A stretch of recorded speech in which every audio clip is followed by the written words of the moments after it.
Cipher case chairman PTI और शाह महमूद कुरैशी की जमानत मंजूर। सुप्रीम कोर्ट का 10-10 लाख के मचलके जमा करवाने का हुक्म। क्या हुकूमत 1970 और 77 वाले हालात चाहती है? क्या निगरान हुकूमत ने दरख्वास्त की मुखालफत करने को कहा है?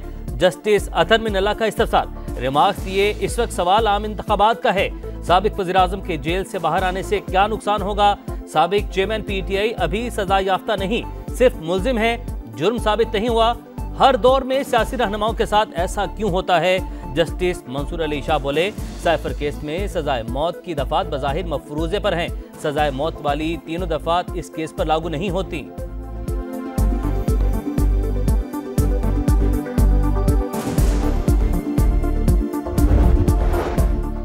वजीर खारजा सयाना थे, उसने वजीर आजम को आगे कर दिया। शाह महमूद ने साबिक चेयरमैन पीटीआई को कह दिया, तुम जानो तुम्हारा काम जाने। साइफर केस में दरख्वास्त जमानत की समाअत के दौरान कायम मकाम चीफ जस्टिस तारिक मसूद के रिमार्क्स। कहा, शहबाज शरीफ ने किस दस्तावेज पर कौमी सलामती कमेटी का इजलास किया था? शहबाज शरीफ ने क्यों नहीं कहा कि साइफर गुम हो गया है? क्या असल साइफर पेश हुआ था? ये कैसे मुमकिन है?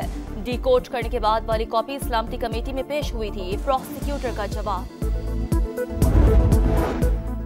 साइफर केस की हवा निकल गई, मुकदमा अपने अंजाम को पहुंच चुका। अब इस केस में कुछ नहीं बचा। चेयरमैन पीटीआई के वकील सलमान सफदर की मीडिया टॉक। कहा, शफाफ इलेक्शन की बात जजेस ने भी की है। शाह महमूद कुरैशी की बेटी बोली, बोगस मुकदमे में 4 माह से ज्यादा बेकसूर जेल में रखा गया। वालिद इलेक्शन में हिस्सा लेंगे और पीटीआई को लीड करेंगे। पीटीआई की लेवल प्लेइंग फील्ड से मुतालिक दरख्वास्त की समाअत। इलेक्शन कमीशन के डीजी लॉ सुप्रीम कोर्ट में पेश।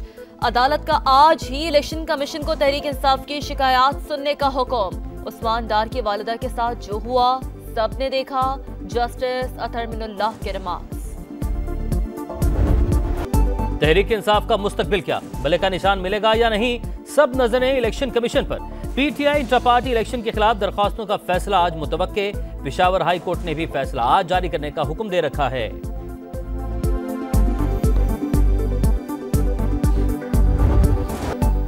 नून लीग, MQM, JUI और बलोचिस्तान अवामी पार्टी का मुतालबात तस्लीम। आम इंतखाबात के लिए कागजात नामजदगी जमा कराने की तारीख में 2 दिन की तोसी। अब 24 दिसंबर तक कागजात जमा कराए जा सकेंगे। 24 दिसंबर को ही उम्मीदवारों की इब्तदाई फहरिस्त जारी होगी। 25 से 30 दिसंबर तक उम्मीदवारों की जांच पड़ताल होगी। अपीलें 3 जनवरी तक दायर हो सकेंगी। एपलेट ट्राइब्यूनल्स 10 जनवरी तक फैसले सुनाएंगे। उम्मीदवारों की नजरसानी शुदा फहरिस्त 11 जनवरी को शाया की जाएंगी। 12 जनवरी को उम्मीदवारों की हतमी फहरिस्त जारी होगी। 13 जनवरी को इंतखाबी निशानात अलॉट किए जाएंगे। इलेक्शन कमीशन का नजरसानी शुदा शेड्यूल जारी।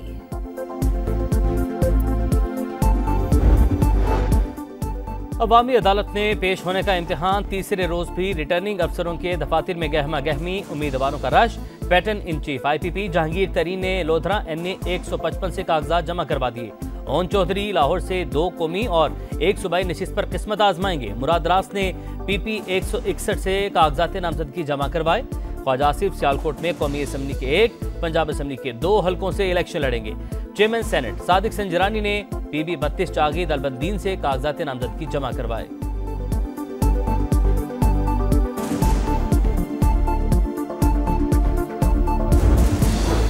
साबिक वफाकी वजीर फवाद चौधरी के भाई जिला कचहरी जहलम से गिरफ्तार।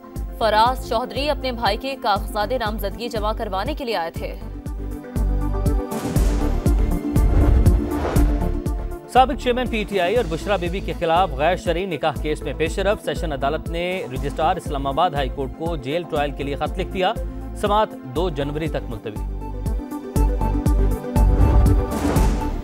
बलोच मुजाहिरीन की गिरफ्तारियां। तलबी पर IG इस्लामाबाद की हाई कोर्ट में पेशी। चीफ जस्टिस आमिर फारूक की सख्त सरजनिश। गिरफ्तार खवातीन से मुतालिक रिपोर्ट मांग ली। रिमार्क्स दिए, मुजाहिरीन के साथ जो हुआ वो नहीं होना चाहिए था। शहर में स्ट्रीट क्राइम्स बढ़ गए। जो काम आप करने वाले हैं आपके, वो आप नहीं करते। मुजाहिरीन जहां चाहे पुरम एहतजाज कर सकते हैं। आम आदमी अगर ज्यादती भी कर ले तो पब्लिक ऑफिस होल्डर को दिल बड़ा करना चाहिए। इसराइल का जंगी जुनून बरकरार, फलस्तीनियों पर वहशियाना वार। रफा, खान यूनस और नसीरात में शदीद बमबारी, 48 घंटों में मजीद 400 से ज्यादा फलस्तीनी शहीद, 734 जख्मी, शहदा की मजमूई तादाद 20,000 से तजावुज कर गई। गजा में मवासलाती निज़ाम ताहाल मुअत्तल, खुराक और अद्वियात का बहरान भी मजीद शिद्दत इख्तियार कर गया।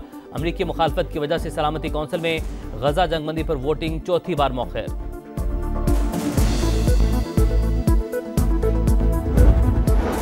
जनूबी वज़ीरिस्तान में ज़ेरे तामीर पुलिस स्टेशन पर काम करने वाले 5 मजदूर कातिल जामबहक अफराद का ताल्लुक लोअर और अपर वज़ीरिस्तान से था। मुल्ज़िमों की तलाश, पुलिस की तहकीकात जारी। कराची में लुटेरों ने एक और घर उजाड़ दिया। औरंगी टाउन में डकैती मुज़ाहमत पर कत्ल होने वाले शहरोज की 2 दिन बाद मंगनी थी। अहले खाना शिद्दत गम से निढाल। रवा साल डकैती मुज़ाहमत पर कत्ल होने वाले शहरियों की तादाद 129 हो गई। मुल्क के बालाई इलाकों में सर्दी के डेरे, स्कर्दू में पारा -9 डिग्री तक गिर गया। गिलगित गियोबिस -5, हस्सोर और हुंजा में कम से कम दर्जा हरारत -4 रिकॉर्ड। पहाड़ों पर मजीद बर्फबारी की पेश गोई। कराची में मौसम खुश्क, रात को सर्द रहने का इम्कान। ऑस्ट्रेलिया के खिलाफ दूसरे टेस्ट से कबल तैयारियों का आखिरी मौका। विक्टोरिया 11 के खिलाफ 2 रोजा वार्म अप मैच में पाकिस्तान ने पहली इनिंग 323 रन पर डिक्लेयर कर दी। सऊद शकील, मोहम्मद रिजवान और सलमान आगा की निस्फ सेंचुरी। इमामुल हक 37, सरफराज अहमद 35 रन पर आउट हुए। खेल के इख्तिताम पर विक्टोरिया 11 ने 1 विकेट पर 47 रन बना लिए। पाक ऑस्ट्रेलिया दूसरा टेस्ट 26 दिसंबर से शुरू होगा।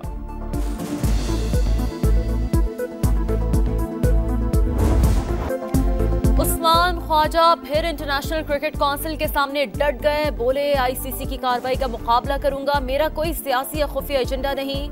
माजी में खिलाड़ियों ने आईसीसी के इजाजत के बगैर बाजू पर पट्टियां बांधी, बल्ले पर स्टिकर्स लगाए। उस वक्त कोई एक्शन नहीं लिया गया। जैसे बाकियों के साथ बर्ताव है वैसे ही मेरे साथ भी होना चाहिए। शादाब खान ऑस्ट्रेलियाई बल्लेबाज की हिमायत में सामने आ गए। ट्वीट में फलस्तीन के हक में आवाज उठाने पर उस्मान ख्वाजा को सराहा। स्पेनिश ला लीगा लीग में रियल मैड्रिड की एक और कामयाबी। सख्त मुकाबले के बाद अलावेज को 1-0 से हरा दिया। पॉइंट्स टेबल पर रियल मैड्रिड ने फिर पहली पोजीशन हासिल कर ली।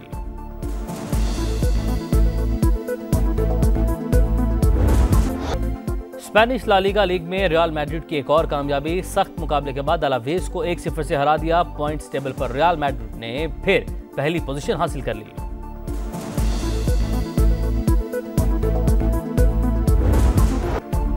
और मॉस्को फैशन वीक में रंगों की बहार। मारूफ डिजाइनर्स के दीदा जेब मलबूसात की नुमाइश, मॉडल्स की रैंप पर वॉक, शुरा की भरपूर पजीराई।